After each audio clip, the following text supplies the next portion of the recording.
எத்தனை லட்சம் பேர் வேலை இல்லாமல் படி என்கிறார்கள். நாங்கள் தான் படிக்க வைத்தோம் என்கிறார்கள். இல்லை, படிக்க வைத்தவன் காமராஜ். ஊருக்கு ஒரு பள்ளிக்கூடம் திறந்து படிக்க வைத்தவன் காமராஜ், என் தாத்தன். குடிக்க வைத்தவர்கள் இவர்கள்.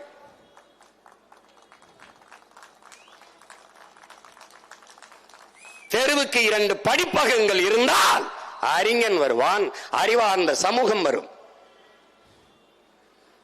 தெருவுக்கு 2 குடிப்பகங்கள் திறந்து வைத்தவர்கள் இவர்கள். அறிவார்ந்த தமிழ் சமூக மக்களே, ஆன்றோரும் சான்றோரும் பிறந்த இனத்தின் மக்களே, நன்மை கொடுத்துவிட்டு நல்லாட்சி செய்கிறோம் என்று நாடு சொன்னால் நீங்கள் நம்புகிறீர்களே? சாராயத்தை வித்து மக்களை சாகடித்து விட்டு நல்ல ஆட்சி செய்கிறோம் என்று சொல்கிறது.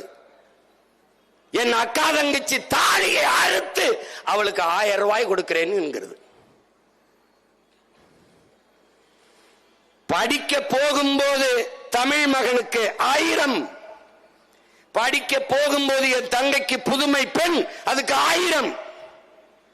திட்டம், இதெல்லாம் திட்டம். இதுக்கு 500 கோடி, 900 கோடி, 1500 கோடி, இப்படி பண விரயம் கொடுக்கிறார்கள். படிக்க போகும்போது என் தங்கைக்கு 1000, தம்பிக்கு 1000. படிப்பை முடித்து விட்டால் 1000 தருவாரா? இல்லை. படித்து முடித்து விட்டால் 1000 தர ஆள் இல்லை. அப்ப என்ன தரணும்? வேலை தரணும். அந்த வேலையை யார் தருவார் தெரியாது.